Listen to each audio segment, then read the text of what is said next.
വെഞ്ഞാറമൂട്ടിലെ അഫാന്റെ അമ്മ ഷെമി മാധ്യമങ്ങളോട് തലേദിവസം ഫോൺ വിളിച്ചു. അവർ അവിടെ നിന്ന് ഫോൺ വിളിച്ചു പൈസ അടയ്ക്കുമെന്ന് പറഞ്ഞു.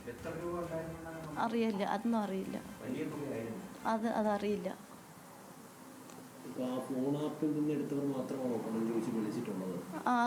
അതെ, അതും വിളിച്ചിട്ടുണ്ട്. പിന്നെ ലോണിന് അടയ്ക്കാൻ വേണ്ടി വിളിച്ചായിരുന്നു. പിന്നെ എൻ്റെ മതിനെ വിളിച്ചിട്ടുണ്ടായിരുന്നു പൈസക്ക്.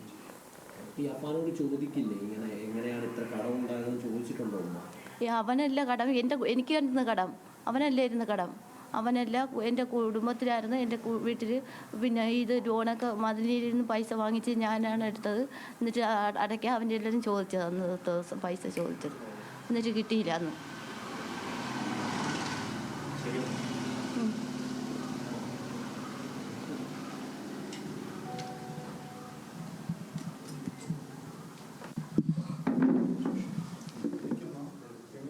വെഞ്ഞാറമൂട് കൂട്ടക്കൊല കേസിലെ പ്രതി അഫാന്റെ അമ്മ ഷെമി മാധ്യമങ്ങളോട് സംസാരിക്കുകയായിരുന്നു.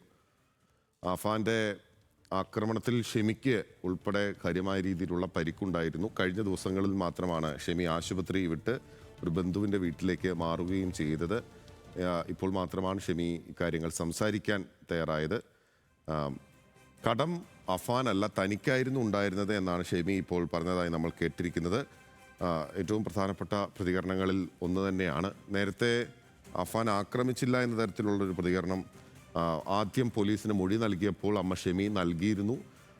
എങ്കിൽ പോലും താൻ കട്ടിലിൽ നിന്ന് തലയടിച്ച് വീഴുകയായിരുന്നു എന്നുള്ളതാണ് ഷെമി ആദ്യം നൽകിയിരുന്ന മൊഴി. പക്ഷേ പിന്നീട് അത് മാറ്റുകയും അഫാൻ ആക്രമിച്ചു എന്നത് ഷെമി പോലീസിന് മൊഴിയായി നൽകുകയും ചെയ്തിരുന്നു. ഈ കേസിൽ തെളിവെടുപ്പ് ഉൾപ്പെടെ പൂർത്തിയാക്കിയിരിക്കുകയാണ്. ഇപ്പോൾ കൂടുതൽ വിവരങ്ങളുമായി തിരുവനന്തപുരത്ത് നിന്ന് മീര ചേരുകയാണ്. മീര, എന്തൊക്കെയാണ് ഷെമി പറഞ്ഞത്? മീരയിലേക്ക് നമുക്ക് തിരികെ എത്താം. അഫാന്റെ അമ്മ ഷെമിയാണ് ഇപ്പോൾ മാധ്യമങ്ങളെ കണ്ട് സംസാരിച്ചു കൊണ്ടിരുന്നത്. അഫാന് കടമുണ്ടായിരുന്നില്ല, കടമുണ്ടായിരുന്ന തനിക്കെന്നും ഷെമി പറയുകയായിരുന്നു.